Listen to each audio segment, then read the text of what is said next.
Good afternoon, everybody, or good morning if you're all the way in the West Coast. But it's fantastic, it's beautiful, it's brilliant, and we did it with the kids. What a game! What a nerve-wracking, nail-biting, poop in your pants, get extra toilet roll ready game. But 1-0, Captain Fantastic in the end. Chinny celebration, I always love to see that.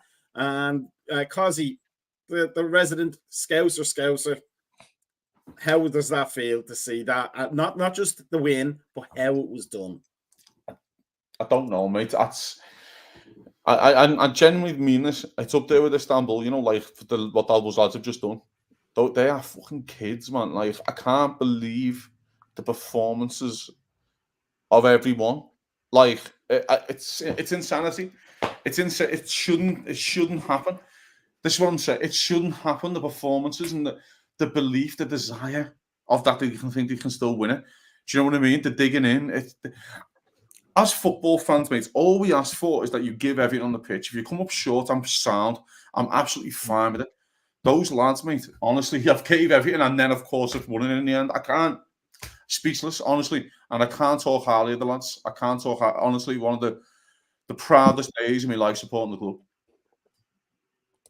club. Brian, it was at times a game that looked like we could get it in hand, certainly in the first half, and then it became a slog, essentially. And when a game becomes a slog, you often traditionally look to your veteran players to keep things going and ticking over. But even in the depths of extra time, you could not tell who were the veterans and who were the kids that just got off the school bus this morning to play football. It's like I was saying during that pre-match, these kids were up for it. I mean, again, how many times are they going to get themselves at Wembley? I mean, it's like what Kazi was saying right there. I just want to speak about the kids, man. Those kids, all those guys just left their hearts on that pitch. I mean, you can't say any more like that.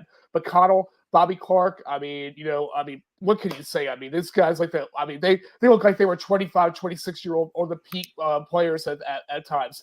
Dan's with his runs. I mean, what more could you ask for? I mean, those guys right there have all the support in the world with them right there. I mean, it's an amazing feeling. It's like what Kazi said. There's nothing like us. There's really nothing like this club. I mean, not at all. I mean, it's a beautiful thing right now. It's a very beautiful thing. Suzy, the song goes, walk on with hope in your hearts and you'll never walk alone. And those kids had hope in abundance. They were like a Duracell bunny, a little shot of energy into the veins of all the players that were on the field when they came in. And I can't think of anybody. We could dissect minutiae of performances, but I can't think of a single player that came off the bench today that not only didn't let us down, I can't think of one who didn't elevate their efforts to make sure that we got that first trophy. Your background has now got me thinking about that team tune in my head for the rest of the day now, but that was a special final, wasn't it? It was. I mean, I think it's only one of few games where even if we lost, I still would have been proud of our team. And it was just like from keeper, obviously I mentioned Kelleher at the beginning. I mentioned, Virgil van Dijk. This is the game that he's going to earn his ounce of being a captain. Like every single one of them players just gave everything, just put everything on that field. And look who they were up against. Like players like Casado, 150 million. Like Endo's worth 10 times what he is. It's just unbelievable. Just when we bought Endo, everyone was like, it's typical FSG, like, we weren't even in for Casado, and we get like Endo for 15 minutes. That guy ran that park. Him and McAllister were just like just on another planet. So the Chelsea players, and then the supporters turn up. They conquered London completely. We just took over London. Like seriously, it was unbelievable. Like every single person who has anything to do with Liverpool had, we can hold our heads up high today. Cozzy, just before you say, just because it's really important that we not just recognise the quality of the kids in one game, but they've been impressive in every single game they've played in this season, and they've had to play probably a lot more than they expected way back in August 15th or wherever. But we talked on previous pre and post matches, and we talked in the Thursday night podcast about the importance of this group winning that first trophy. There's always talk about, which players might leave at the end of the season. But if you're a player now that's been at Liverpool, who's attached to Klopp and maybe is looking outside, you look at those kids and you go, you know what? Maybe I'll stick around for a bit more because something even more special could happen here. Hopefully the manager's thinking the same, to be honest. But I keep laughing, Mac. I can't put that into words. I can't there's nothing I can really explain to American audiences which can relate to what just happened on a football pitch. It should never happen. Jayden Dan's up front. And he nearly gets the winner with his head. It's just fucking insanity. The kid is playing. When you put it into context, right? I can't is when you see the size difference of the lads when they're playing against men. That Jayden Dan's is a skinny boy. He's tall, but he's skinny.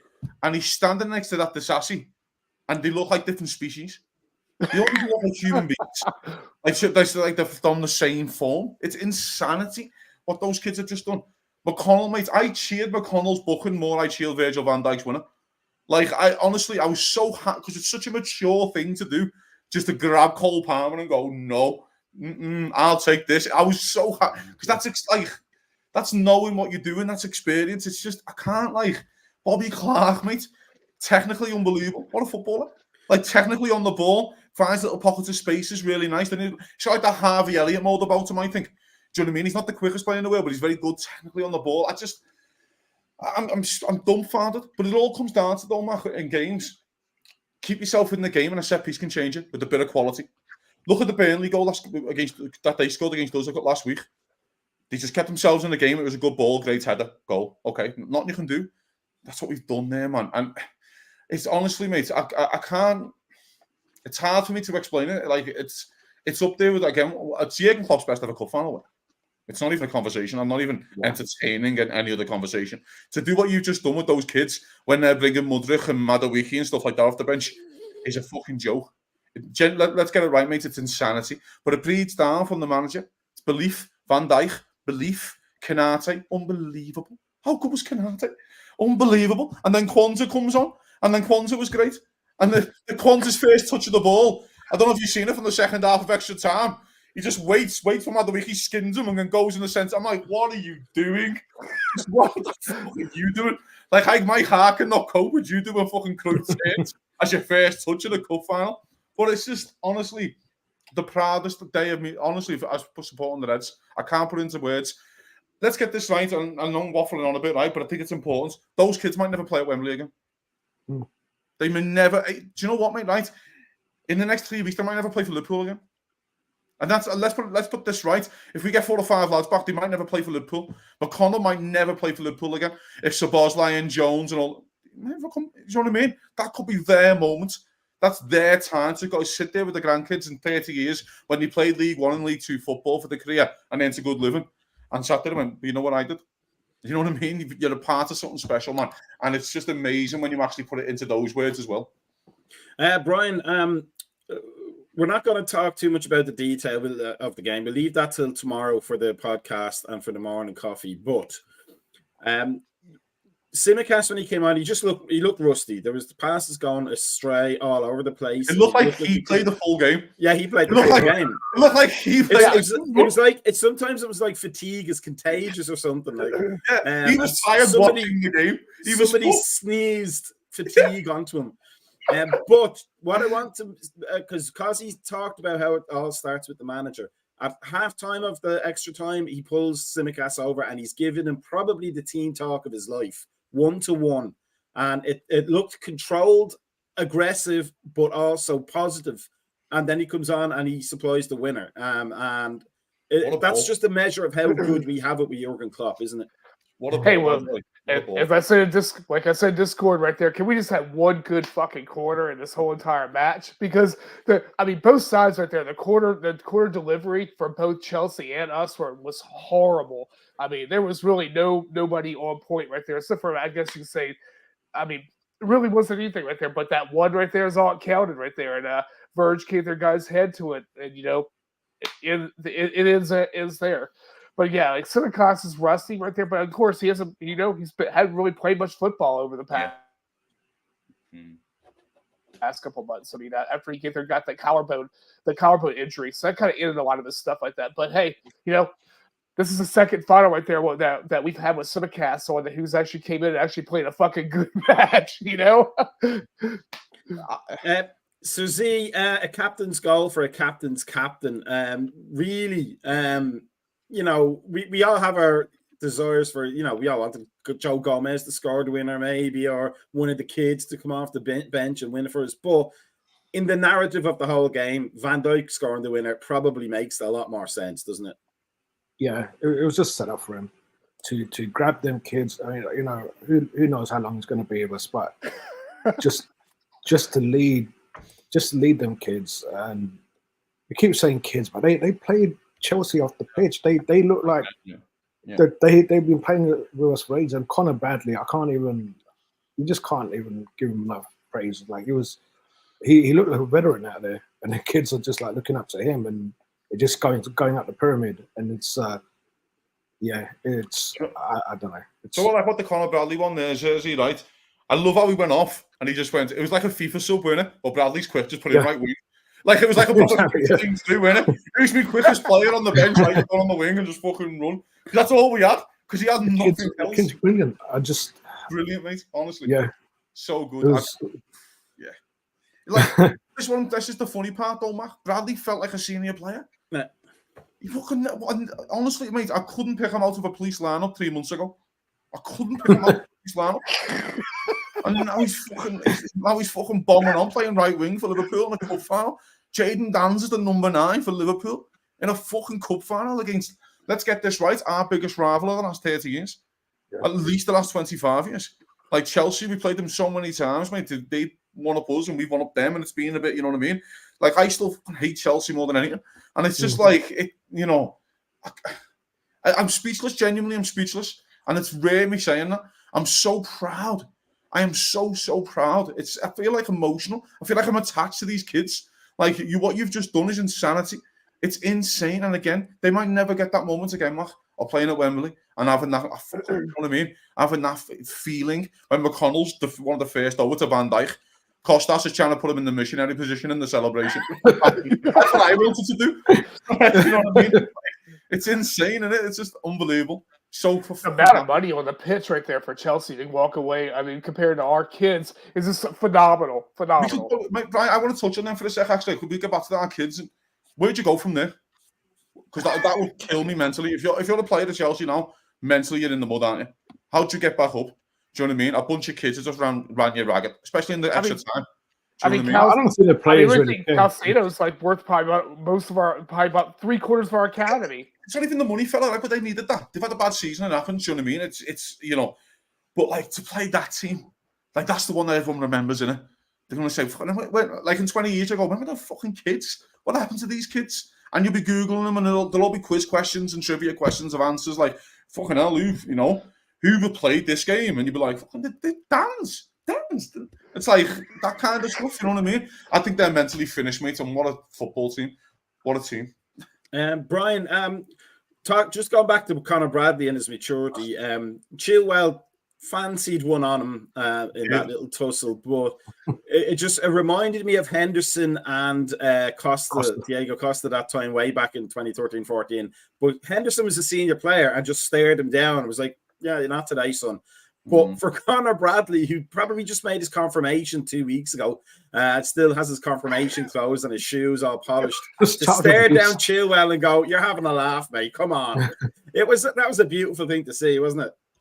The kid, honestly, the kid's like years ahead, mature for what his age is. I mean, you can obviously see by the way he plays right there. I mean, his runs right there are mature. I mean, his the way he handles players. I mean, because honestly, he was mopping that side up. I mean, his game hadn't changed. His Gravenberch took off. But prior to that right there, Bradley was fucking rolling, man. I mean, it's like, you said had to change. But I think Trent's got competition. I really do. I mean, I think that Trent has actually what we've been wanting for years. To have somebody actually compete with Trent on that right side. And I think we got that now. Timuchin, How many treats are the dogs getting today? That was yeah. See, when the end of the game is different, the trophy wins are different. So they got the big snacks. So yeah, that was. It's fun times down there right now. Virgil van Dijk rose like one of your dogs, didn't he? Poking like after the tree. Bam! Go ahead.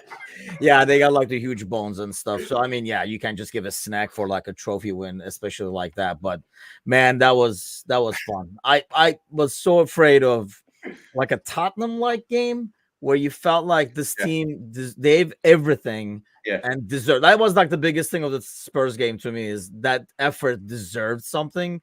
And I was so afraid that we weren't gonna get what we were deserving, especially like when it was like 85th minute or so, where you were like, man, the overtime is probably not gonna be hot. But man, I mean, Kazi was saying it throughout the game too. Like, could not be prouder of like how they played. Look at the 11. Look at who's missing. You look at the sideline. You can put the sideline in and kick the shit out of Chelsea with the players you're missing. And for them to, I mean, those kids, it's unbelievable, man. It's impressive. This is more special than if Mo and Nunez started or something like that. Yeah. Suzy, I mean, on that note, had we been able to play the usual first team stars, it would have been over by half time, really, the way Chelsea were playing, wouldn't it? Should be, and I really don't want the headlines to go to Chelsea like after this. I know everyone's, Chelsea are going to be like cussed out and $1 billion players and all that, but I don't think, hopefully our players get enough credit. As bad as Chelsea are, and I don't think their players are going to care. All they're going to do is get rid of Pochettino and they'll just move on. But that's why Liverpool are different to everyone else. It's just pride through players to supporters to managers. It's just, I don't know. You can't compare any other club to Liverpool. Celtic, maybe. That's it.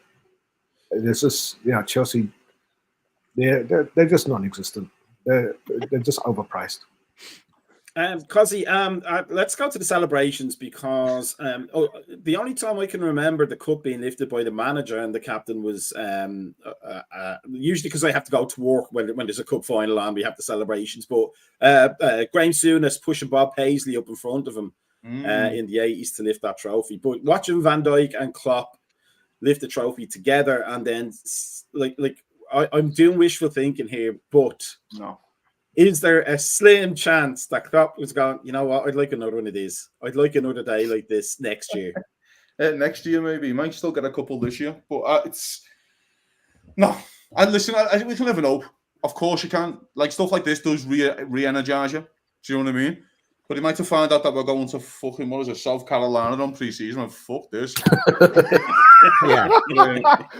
But it's just like... I can't, I'm just laughing. Because it's just funny of what just happened. That's the only Liverpool. It's that famous thing that it's only Liverpool who can do weird shit. Yeah. This should not happen on a football field. Tim, you've watched football probably for fucking 40, 50 years, mate. I've never seen anything like it. I've never Why did you have to single me out like that? Because you're the head, aren't you? You're the gaffer. But it's like, I've never seen anything like it. I've never seen anything like it. Like, that is insanity.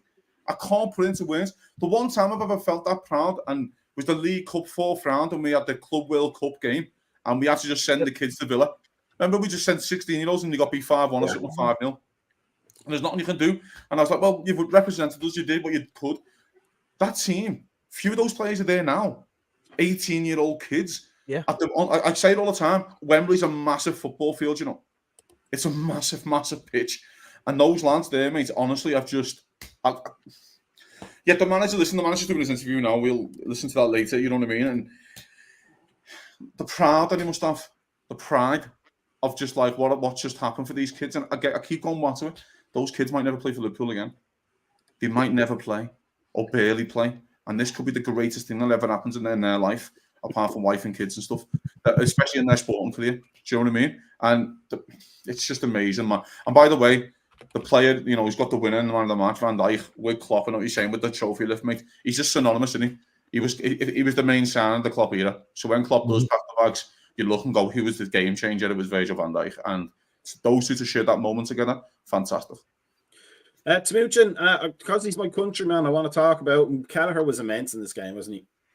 Yeah, man. All I could think of was Sir Z and the pre-match, how we gave him shits all freaking No, you all did. I didn't say a word. Just Oh, so whatever. You knew you meant it to.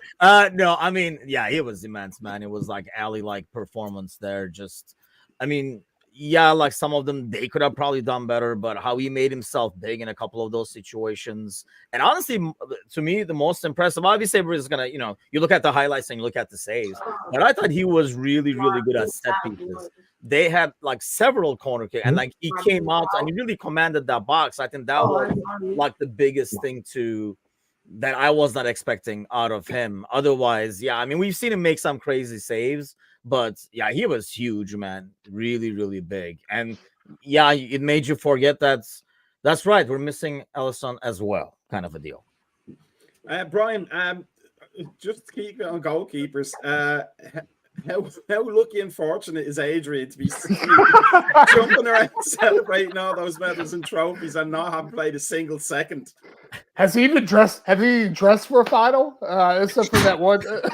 I mean, I think the last one when he played with was what was he with the Super Cup was the last like actual final that he played at right there. I mean, that right there, he's kind of just like chugging along, being a bystander right there. But I mean, shit, hey, he could have like a separation right there. Medals that I've actually came through and won, and medals that I've kind of hung out with. For Cozzy, being a Scouser and all that, we used to call Wembley Anfield South, but for the players, there's probably no party. The players, it's probably back to business tomorrow morning, no hangovers or anything because we've got a game on Wednesday. But for the people in Liverpool, it's probably going to be one of the publicans' like richest days going. Because that's not just a game you go, yeah, yay, we win, beers for everybody. That's like, bloody hell, we won that. Beers, 2 beers for everybody. It's mate, honestly, like, if there's anywhere you want to be right now, it's town, man. It's just, I'm every time I think about it, it just makes me laugh. I don't understand what just happened in a game of football. 120. I can't, I know I keep saying it, and I know you need me to talk about other things, but I can't get my head around what just happened. It shouldn't happen. It shouldn't happen. Yeah. I just thought, right, I've genuinely just seen the highlights. That first save from Cole Palmer from Kelleher is genuinely one of the best saves I've ever seen. Like, he's point blank range, and it hasn't hit his chest, it's his arm. He's outstrung his arm. Like, that was like the Ellison save in the Napoli game. It is. It's bang up there, yeah. It's bang. It's like it's the one where you look back and go, "Fuck me," you know what I mean? Yep. It's up there, one of the greatest saves in Liverpool's history because what it meant. Because again, it's got to mean like the Napoli game meant something in the end. Yep. Kelleher just meant something. I always say Daniel Sturridge scored the greatest goal in a Liverpool Cup final, apart from Gerrard. But that gets forgotten about because we lost the final. So it's like, you know what I mean? And that Kelleher one, man, it's just a joke. And even he has barely played any footy for Liverpool. Do you know what I mean? And now he's in like a run of a team. Jaden Dan's second game. He's played 8 minutes against Luton when you fought fucking 3-1 up last week. On Wednesday, and now he's running the line for you. I don't understand what just happened. I can't grasp how big this. And once again, let's just say nearly scored. Mate, and nearly got the winner. What an header, by the way, from the kid. Yeah, needed a good save. It's a fucking great save. What an header from the kid. Imagine the kid if he got. It's just like I can't put it into words, mate. It's genuinely one of the greatest victories in Liverpool's history. Honestly, I'm not even underestimating how big that victory is. The kids have done all right, lad. They've done all right. Let's get it right as well. Kanate's a kid. We were treating Harvey Elliott as a fucking senior pro. Yeah. He's 20 years of age and he didn't stop running. And he's not even that type of player. He's like a little number 10 on the ball. He didn't stop. He worked his fucking balls off. Endo couldn't run at the end. Endo was unbelievable. How good was he? Experienced head. Great tackles. Got his foot in when needed. Do you know what I mean? It's unbelievable. It's honestly every single one of them worked their nuts off, and that's all I ask for when you play for Liverpool. I don't care if you win or not. I do, of course. It frustrates me, but as long as you fucking went out there and put it all on the line, and that's exactly what these kids did. That's exactly what they did, and they've got the just results. Smoochie, let me circle back to Endo again because I've been a big fan of his since he started. He's a proper number 6. Like McAllister does what he does in there, but Endo really does the job that position is supposed to do. And he not only he wasn't invisible by any stretch, but he was getting little toe pokes in there that would disrupt Chelsea's attacks. That had to be not had somebody in there who could do that. This could be a much more depressing post-match reaction, couldn't it? Oh yeah, I mean he was immense, and I mean you can tell he was barely walking when they were going around with like the trophy at the end. So you're not going to see them till next weekend probably. I mean that dude was nonstop, and that's one thing by the way that Klopp did, and I thought it was really smart in terms of we still had a senior in every line. You had Van Dijk, you had Endo, and you had Diaz up top. Even when you like sprinkle the kids, but like Endo, yeah, what he does in terms of winning the ball. And not only he is very strong. We're like when we were watching, and actually my wife and I were talking about it. Well, like he's very strong. Does not look like that physically, but he can really shield off. Similar to McAllister, who also had an awesome game, by the way. But yeah, like the amount of like ball winning he does and passing lanes he closes, even when he does not win the ball, and very smart with his fouls. Yeah, I mean, you look at that. All I could think of is, and you look at Caicedo on the other side. And you look at the price tags and you're like, I mean, we were all disappointed. And mind you, we were all celebrating when we supposedly signed Caicedo in the offseason and stuff. And then everybody was like bummed out when it's Endo. And let's face it, he didn't have a hot start. But now that he's used to the pace, it feels like, I don't know if it's like being used to the pace or if it's just getting more confident, knowing you can do it. I mean, you know, I know the dude is 30 and a captain and everything like that in this national team, but you know, there's always going to be some self-doubt when you like take a big step into a team like Liverpool. But yeah, you can tell that he's settled down. And I think, yeah, I mean, he is the man for that. I think he's the first name. I mean, who knew this, right? Like when we were talking about Asian Cup and African Cup and stuff, everybody was like, Mo is leaving. Oh yeah, Endo's leaving too. And now it feels like he's one of the first names to be like penciled into that starting 11. Should be. Susie, let's talk about McAllister. He looked a bit exhausted just before he came off, but like that's because he put in the miles, really, didn't he? Yeah, like I said on Discord, him and Endo just remind me of Petit and Vieira. They just control that midfield, and you know, again, just going back to Endo, he reminds me of Park Ji-sung, how important he was to Man United. It just goes under the radar, and no one notices him. And by them two complement each other so well, I can't imagine picking another midfield without them two being penciled in first. I think the rest are just, you know, they just have to earn their place. It's them two. Yeah, McAllister, 35 million. Seriously, what the heck? 35 million. He's what Thiago should be. Yeah. All right, be careful. Now might be watching. Yeah. I mean, he's better than Rice and Caicedo, and just I can't. The guy would just play anywhere for him, and you know, maybe Klopp got it out of him, but it takes so much pride in just playing for us. Even if he had to go in goal, he'll play in goal, and he'll probably do well in there as well. It's just what a player. Brian, just to kind of flip to the other side a little bit, your Caicedo or your Leiva, what are you thinking right now? Having seen the manager you could have been playing for win the cup with a bunch of the teenagers, and the manager you are playing for, who has a history of bottling finals and even the league at PSG when he had the most expensive team in the country and the best player probably who ever played. You must be like, going, you know what? I need a new agent. Yeah. But, you know, I really never thought Caicedo was a Liverpool type of player anyway. I mean, I never was I don't think he would have fit in as well, because there was some pretty sort of challenges right there that were just really questionable that he made.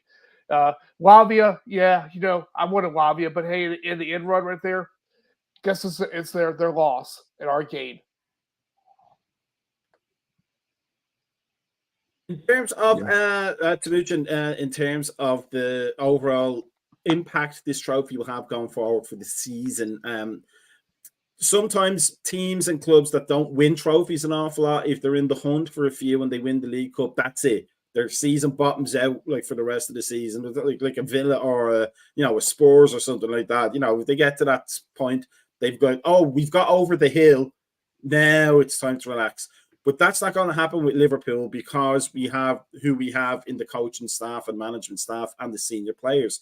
But if you're Southampton looking at this now today and looking forward to Wednesday, are you going, these players are fatigued, or are you saying, crap, they're going to hit us and hit us hard, regardless of the age profile of the players we have to face? I think you're looking at him and you're saying, oh, this is good overtime. I mean, if you see Endo walking around at the end and stuff like that, you're probably saying, like, we're facing a tough team. But at the same time, you're probably thinking, God, regardless of who these guys put out there, they're going to be dangerous. We got to take him seriously. So if anything, it could count against us on that one. But I think, you know, in terms of this club, in clubs like, you know, last season and, you know, this 2.0 winning. I mean, we talked about it earlier in the season. I don't know if League Cup was on top of everybody's list of things to win. But then as the draw and like the matchups panned out, we were like, hey, it's there to be taken.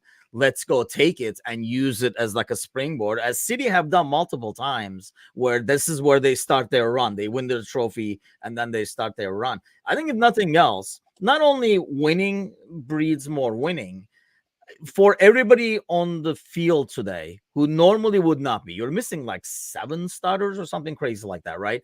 I think it's belief. So now as you move towards like along the season, everybody who's playing believes that doesn't matter who's on the pitch, we can make it happen. And I think that's like a huge fuel when you have to rotate for Europa or whatever you're playing. Somebody's missing, injuries. Now probably Gravenberch is out for a long time and stuff, so whoever fills in for him. I think it just kind of like gives a full belief to everybody out there. It goes back to what Klopp is saying. As long as we have 11, we're going to fight for it. And I think that helps you, that kind of springboards your rest of the season, especially when you're still in like 3 different competitions. I think we'll leave the last word to Cozzy because he's had a bit of time there to think about it. Have you managed to find the words in your inside dictionary to describe what happened here today? It's the greatest cup final that we've had in terms of the team. You can argue Istanbul, you can shove it up your ass. We have Steven Gerrard. Steven Gerrard is the equaliser in every single football match. We have Bobby Clark, James McConnell, Jaden Dans. I'm even forgetting more kids probably. I'm just dumbfounded what they've just done. We can't put it into words how big that is. I can't put it into words to win that football match in the way that we've won it. But again, it's only Liverpool who can do that. It's genuinely only Liverpool. Like, there's no other club who does it. We look around the league and you see Pep just making no subs in 90 minutes in Premier League games. Our manager had the testicles to make the subs and do the changes. When he could have just, let's get it right, he could have just left his 11 out there. That was because the starting 11 were pretty darn good. And he could have just left his team out there and went, no, they're going to see this out and we're not bringing these kids on. And a lot of managers would have done the same. But he had the balls to do it, but he also had the belief in the lads that they could still put a performance in, which now going into Wednesday, because I know you mentioned Wednesday a little bit, Southampton are flying in the Championship, but I think they've lost the last 2. So they're in a little bit of a tough spot right now. But if you're for example, Cade Gordon, you might be looking going, I might be starting here. I might be starting Wednesday because you haven't got a fucking right winger. You know what I mean? Like, you know, you're going to be brave to play Salah in the FA Cup. I don't see that happening. So that's going to be next week. But that's what the manager's going to do. That's the belief he's provided for us. He's the best ever in our Premier League era, at least. And it's not even close. I would take him over everyone in the Premier League era as a manager. I'd 100%. take him of what he has done. He is doing it. Again, if Liverpool end up this season with more trophies, Mark, including the big one that we all want, I'm not saying it doesn't rival Leicester, but it'll be second or third as the greatest Premier League win in terms of injuries. It's insanity. Leicester's in the league of its own, but you know what I mean? It'll be right up there against the City side who just won the treble and this Arsenal side. And if you get these kids are going to have to perform now. Tim just mentioned Gravenberch could be out. It's the greatest, I'll argue, the cup win, one of in our history. I'll put it up alongside anything for what those kids have just done. Then again, and I keep saying it, those kids might never play at Wembley again. Those kids might go on to have an okay career in the Championship, League One, League Two, dot around clubs and be absolutely fine and make a nice living. But that's their moment. And that's what the manager knows he's just done as well. Fantastic. And by the way, we are going to win all 4. I agree. As Roots Maneuver said, words cannot describe these feelings. It's just a marvelous day for everybody, a great weekend to be had, and it sets you up for the week ahead, really. Which reminds me that there will be By the more. way, some down to earth, innit? Fucking Southampton on Wednesday for fuck's sake. Just let me live in this moment. Yeah. Whatever. But that's the price you pay for being a great club in so many competitions. Price you pay for success, big dog. But if you are of the mind of bigger tactical dissections and more detailed talk about the game, you can watch tomorrow night's Monday night podcast with the three boys, Tamuchin, star of the show.